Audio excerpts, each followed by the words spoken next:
সোহরাওয়ার্দী মেডিকেলে সম্পন্ন হলো ওসমান হাদির ময়নাতদন্ত। এই মুহূর্তে সেখানে আছেন সহকর্মী ফজলা আদিত্য। আমরা যাচ্ছি তার কাছে।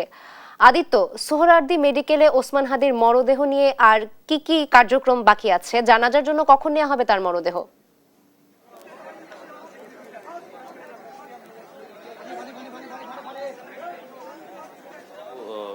চলমান রয়েছে এবং এখনো কিন্তু আমরা ঠিক ঠিক মর্গের অর্থাৎ শহীদ সোহরাওয়ার্দী মেডিকেল কলেজের যে মর্গ রয়েছে, ফরেনসিক বিভাগের মর্গের সামনেই আমরা অবস্থান করছি এবং ঠিক সেই ফটকের বাইরে কিন্তু যেই মর্গে নেওয়া হয়েছে ময়নাতদন্তের জন্য, তার ঠিক বাইরে আমরা অবস্থান করছি। আমরা পিছনে লক্ষ্য করলে দেখতে পারবেন যে আইন শৃঙ্খলা পরিস্থিতি যেমন রয়েছে, এখানে কিছু মানুষের বেলা বাড়ার সাথে সাথে কিন্তু মানুষের উপস্থিতি কিন্তু বাড়ছে।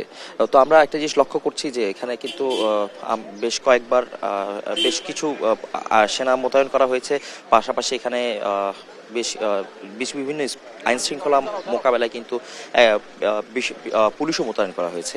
এবং আপনাকে একটি জিনিস জানিয়ে দেয় যে আজকে কিন্তু ঠিক 10টার কিছু আগ মুহূর্ত অর্থাৎ 9:50 কিন্তু তাকে এই মর্গে আনা হয় এবং মূলত তিনি হৃদরোগ ইনস্টিটিউটের যে হিমাগার রয়েছে, হিমাগারে অবস্থান করছিলেন। হিমাগারের অবস্থান পরবর্তী তাকে যে ময়নাতদন্ত করার জন্য যে প্রক্রিয়া, সে প্রক্রিয়া সম্পূর্ণ করে কিন্তু যে দাফন করার এবং জানাজা পড়ানোর যে রীতি রয়েছে, সবকিছু কিন্তু সম্পন্ন করা হবে।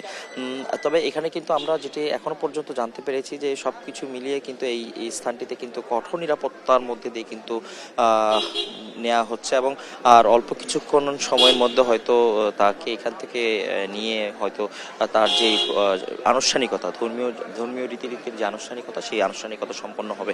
এবং আনুষ্ঠানিকতা আর আমরা যতটুকু জানতে পেরেছি, যেহেতু আমরা প্রধান উপদেষ্টার প্রেস উইং কিন্তু জানিয়েছিলেন যে তার যে জানাজা সেটি কিন্তু 2টা পরবর্তী সময়ে কিন্তু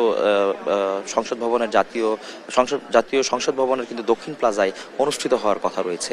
তবে এখন যেহেতু বেলা 11টা আর 2-3 ঘন্টা পরেই কিন্তু মূলত তার যে জানাজা, সেই জানাজা অনুষ্ঠিত হবে।